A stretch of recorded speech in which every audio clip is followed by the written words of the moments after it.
Guys, आज हम जानेंगे कि मौसम कैसे बदलता है, यानी ऋतु परिवर्तन। इसे इंग्लिश में चेंज इन सीजन बोलते हैं। गाइस, मौसम 4 तरीके के होते हैं। एक होता है गर्मी, जिसे हम इंग्लिश में समर सीजन कहते हैं। और गाइस, अब आता है स्प्रिंग सीजन, जिसे हम हिंदी में बसंत ऋतु और इंग्लिश में स्प्रिंग सीजन कहते हैं। गाइस, इसके बाद आता है विंटर सीजन, जिसे हम हिंदी में सर्दी या फिर शीत ऋतु बोलते हैं और इंग्लिश में विंटर सीजन बोलते हैं गाइस। और गाइस, एक और मौसम होता है जिसे हम बोलते हैं ऑटम सीजन। इसे हिंदी में पतझड़ या शरद ऋतु बोलते हैं और इसे इंग्लिश में ऑटम सीजन बोलते हैं। तो गाइस, इसे हम एक मॉडल के तरीके से समझेंगे।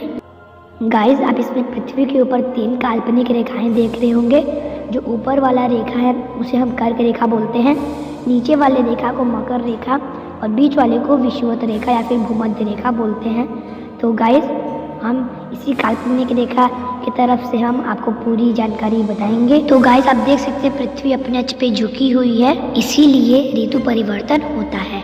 गाइस, आप यहाँ पे देख सकते हैं कि 21 जून के सूर्य की रोशनी कर्क रेखा पर सीधी पड़ रही है, इसलिए 21 जून के लगभग हमारे उत्तरी गोलार्ध में गर्मी का दिन होता है और दक्षिणी गोलार्ध में शीत ऋतु यानी ठंडी का दिन होता है।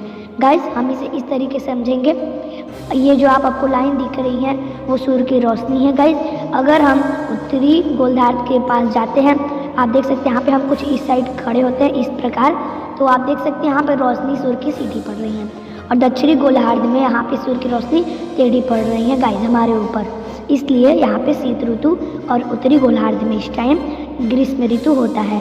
और गाइस, पृथ्वी अपने अक्ष पे झुकी हुई है और सूर्य के ओर उत्तरी गोलार्ध इस टाइम झुका हुआ, इसलिए इस टाइम यहाँ पे ग्रीष्म ऋतु है गाइस। इसलिए इस समय उत्तरी गोलार्ध में सबसे बड़ा दिन और दक्षिणी गोलार्ध में छोटा दिन होता है। अब आता है गाइस 23 सितंबर। इस समय सूर्य की रोशनी विषुवत रेखा पर सीधी पड़ती है, इसलिए उत्तरी गोलार्ध में इस समय शरद ऋतु होता है यानी ऑटम सीजन और दक्षिणी गोलार्ध में इस समय होता है स्प्रिंग सीजन। गाइस, उसके बाद आता है 22 दिसंबर। इस समय सूर्य की रोशनी मकर रेखा पर सीधी पड़ती है। गाइस, हम इसे इस मॉडल से समझते हैं। अगर हम उत्तरी गोलार्ध में जाते हैं गाइस, इसके बाद भी हम उत्तरी गोलार्ध में जाने वाले हैं, तो आप देख सकते हैं कि यहाँ पे तीखी पड़ रही है, इसलिए इस समय उत्तरी गोलार्ध में शीत ऋतु होता है और दक्षिणी गोलार्ध में इस टाइम सीधी पड़ रही है सूर्य की रोशनी, इसलिए दक्षिणी गोलार्ध में इस समय ग्रीष्म ऋतु यानी गर्मी का दिन होता है और ये सूर्य के साइड भी होती है। गाइस, उसके बाद आता है 21 मार्च, जिस समय सूर्य की रोशनी फिर से विषुवत रेखा पर पड़ती है। इस समय उत्तरी और दक्षिणी गोलार्ध में दिन रात बराबर होते हैं गाइस, और इस समय उत्तरी गोलार्ध में बसंत ऋतु और दक्षिणी गोलार्ध में शरद ऋतु होता है। तो गाइस, अगर आपको ये ऋतु परिवर्तन वाला वीडियो अच्छा लगा है तो गाइस प्लीज़ हमारे वीडियो को लाइक कीजिए, और अगर आपको अच्छे से नहीं समझ में आया तो हमें कमेंट कीजिए, हम इसके लिए दूसरा वीडियो बनाएंगे। गाइस, हमारे चैनल को सब्सक्राइब कीजिए, हमारी वीडियो को लाइक कीजिए and thanks for watching this video guys.